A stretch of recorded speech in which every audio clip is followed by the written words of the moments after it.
ত্রিপুরার আমতলীতে বিপুল পরিমাণ নেশার ট্যাবলেট সহ আটক এক। বাংলা নববর্ষের দ্বিতীয় দিনে এক নেশাবিরোধী অভিযানে বড়সড় সাফল্য পেল ত্রিপুরার আমতলী থানার পুলিশ। গোপন সূত্রের ভিত্তিতে সোমবার স্থানীয় থানার ওসি রঞ্জিত দেবনাথ, বিশাল পুলিশ ও টিএসআর বাহিনী সেখানকার পাণ্ডবপুর বড়চাতল এলাকার মিলন মিয়ার বাড়িতে হানা দিয়ে ঘরের ভেতর থেকে লুকানো 600 ইয়াবা ট্যাবলেট বাজেয়াপ্ত করেন, যার কালোবাজারের মূল্য প্রায় 1.5 লক্ষাধিক টাকার মতো হবে। এতে জড়িত থাকার অভিযোগে বাড়ির মালিক মিলন মিয়াকেও পুলিশ আটক করে। পুলিশ জানিয়েছে, নিষিদ্ধ ড্রাগসগুলো মিলন মিয়া বাড়িতে মজুত রেখে অন্যত্র পাচারের মতলবে ছিল। ধৃতের বিরুদ্ধে পুলিশ একটি এনডিপিএস ধারায় মামলা হাতে নিয়ে তদন্ত শুরু করেছে। আজ ধৃতকে আদালতে প্রেরণ করে পুলিশের পক্ষে রিমান্ডের দাবি জানানো হবে। ধৃতের জবানবন্দিতে এতে জড়িত অন্যদের ধরার প্রচেষ্টা জারি থাকবে পুলিশের। প্রসঙ্গত উল্লেখ্য যে নেশার ট্যাবলেট হিসেবে পরিচিত ইয়াবা মূলত এক ধরনের ব্যথা বা জ্বর সর্দিনাশক ঔষধ। মেথঅ্যামফেটামিন ও ক্যাফেইনের সংমিশ্রণে এই ওষুধটি তৈরি হয়। বর্তমানে এটি থাইল্যান্ডে খুব বেশি প্রসিদ্ধ। ইয়াবা নামটিও থাইদের দেওয়া। দ্বিতীয় বিশ্বযুদ্ধের সময় এগুলো প্রথমে যুদ্ধে আহত সৈন্যদের জন্য তৈরি করেছিল জার্মান সরকার। পরে এসব ট্যাবলেট বিভিন্ন দেশে নিষিদ্ধ ঘোষণা করা হয়।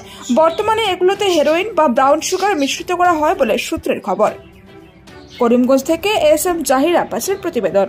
আজকে সকালবেলা নির্ভরযোগ্য একটি গোপন খবরের মাধ্যমে আমরা খবর পাই যে পাণ্ডবপুর বড়চাতল এলাকার একজন মিলন মিয়া, বাবার নাম হলো ওয়াহিদ মিয়ার বাড়িতে প্রচুর পরিমাণে ইয়াবার ট্যাবলেট সঙ্গে গাঁজা এবং অবৈধ যেগুলো নেশাজাতীয় জিনিস মজুত রাখা আছে। এই খবরের ভিত্তিতে আমরা তার বাড়িতে তল্লাশি করি। সঙ্গে ছিল বিএসএফের আমরা বর্ডারে যারা ডিউটি দেয় তার সাথে জয়েন্ট তল্লাশি করার পর মিলন মিয়ার বাড়ি থেকে প্রচুর পরিমাণে ইয়াবার ট্যাবলেট, 1 পুতলা গাঁজা এবং 2টি মোবাইল সিজ করা হয়। সম্ভবত এই জিনিসগুলা পাচারের জন্যই বর্ডার এরিয়া মজুত করে রাখা হয়েছিল। এমন পরবর্তী সময়ে আরও আমাদের তল্লাশি অভিযান জারি থাকবে।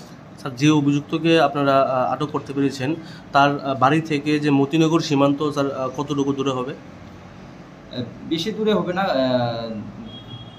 মোটামুটি 200 থেকে 300 মিটার দূরেই তার বাড়ি অবস্থিত। তাই পাচার বাণিজ্য সে চালিয়ে যাচ্ছিল এবং যে অভিযুক্ত ঘরের মালিককেও আমরা আটক করি। স্যার, প্রাথমিক জিজ্ঞাসাবাদে যে অভিযুক্ত এখন আপনাদের গারদে আছে সে কি অন্য কোনো নাম বলেছিল?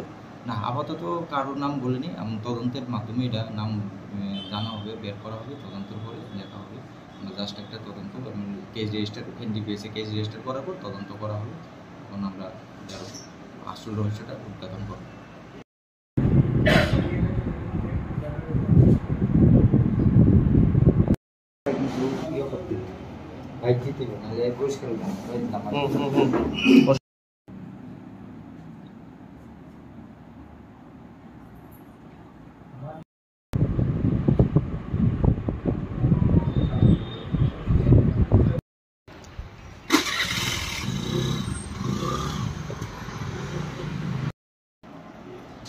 দরকার হলে কাট করে